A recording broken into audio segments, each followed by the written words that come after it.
Colonel Yusuf, sir, kanina nabanggit ko dito sa program kaninang sayo, ganiya sa sayo nga ang bago kang ni-asumer sa katungdanan o niya nagpabilin ang mga problema nga imo pong ginapasan kisama ni ining problema sa illegal nga droga. When in fact, kagahapon pod sa sayong udto, while ang activity ninyo dire sa turnover sa PPO ongoing, naapoy apprehension dito sa San Francisco nining illegal nga droga, Colonel Yusuf, sir.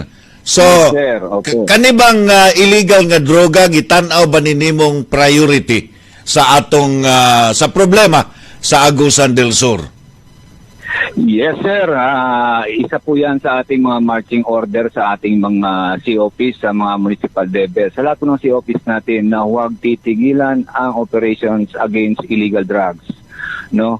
Kasi po, alam naman po natin lahat na talagang ongoing siya. Meron siyang nangyayaring mga illegal drug activities, no? Hindi lang naman dito sa ating sa Agusan del Sur, sa lahat ng parte ng Caraga and other nearby, sabihin na natin sa Buong bansa. kalahatan, mayroon talaga. So tayo dito sa Agusan del Sur, isa yan sa ating naging guidance sa ating nung command conference po tayo kahapon.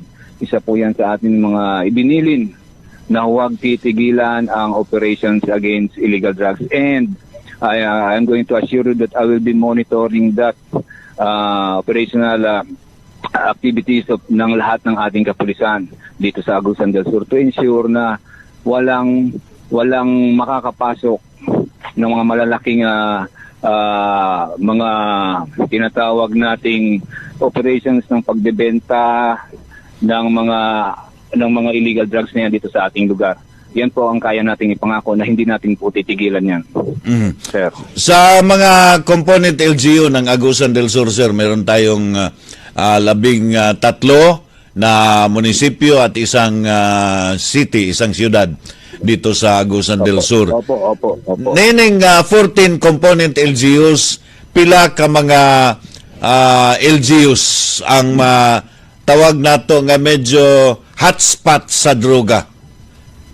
Well, sir, ito nga po, no, kakaasin ko lang kahapon. So, isa yan sa mga tinignan ko during our command conference nung pinapresenta ko yung ating crime situation at other mga threat assessment sa area natin. So, nakita ko naman, out of that 14 municipalities and cities na nabanggit po natin, no, iilan lang naman po, around 3 lang na nakita ko na may posibilidad.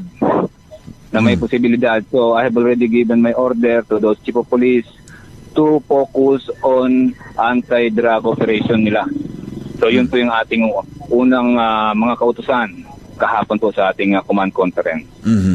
Sa mga nangyayari sa nakaraang mga taon or panahon, mayroong mga reklamo tungkol dito sa sinasabing drug planting. Ngayon, nag-tree planting kayo dyan sa CBL area. Opo. So, siguro, Colonel Yusuf, narinig na ninyo yung mga sinasabing drug planting. Opo, tama po yun. Yun naman po, totoo po yun sa mga dating panahon. May mga nababalitaan tayong gano'n, may mga napapatunayan din naman gano'n. Pero dito po sa atin, sisiguraduhin po natin na wala tayong gagawing gano'n. Lahat po ng ating operations ay legit. Lahat po na, dahil pangit naman po, gagawa lang tayo ng isang bagay na wala namang katotohanan. So, sisiguraduhin natin na tama lahat ng operations natin at sisiguraduhin natin na tama din ang taong huhulihin natin. Yun po, sir. Kasi kapag mayroon kayong ginawang full guy, ang problema hindi na-resolba. Lamang injustice ang nangyayari, ang nagiging biktima. Yes po, dapat may konsensya rin tayo na tamang tao lang din kasi wala tayong ma-resolve problema kung gagawa lang tayo ng mga senaryo. Dapat po, kung sino talaga yung target natin, yun lang po talaga yung after operation natin, for operation natin. Colonel Yusuf, meron ba kayong sinasabing kuta-kuta? May iniimpusa ba ninyo sa mga COP? Wala naman po talaga, actually po, wala naman po talaga tayong quota, pero mayroon tayong mga target. Yung mga target natin, based yan sa ating mga intelligence report. So, useless naman po yung quota. Kung wala naman po, ano yung quota natin kung wala naman po talaga tayong huliin? Kung sakaling maayos naman yung peace and order situation ng isang lugar. So, wala pong bilang yung tinatawag nating quota, but meron tayong mga target. So, ang target na to, based ito sa ating mga intel-driven na operation. Ito yung sila kasi yung magbibigay sa atin ng impormasyon kung ano ba yung mga existing or kung ano ba yung mga meron na parating na mga pwede nating i-consider as threat. So yun po yung ating mga target. Wala tayong quota pero meron tayong mga target po. Okay, sige. Anyway, Colonel Yusuf sir, welcome to the province of Agusan del Sur again.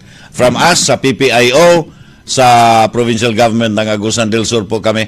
At sana naman manatili ang kalinaw sa atong probinsya kay nasayod ta nga ang kalinaw importante kayo para sa paglambo sa ekonomiya sa usa ka lugar. Mituo ka na Colonel Yusuf? Yes sir, alam naman po natin sir na ang progress, ang pagka-progresibo ng isang lugar kung maayos ang kanyang area.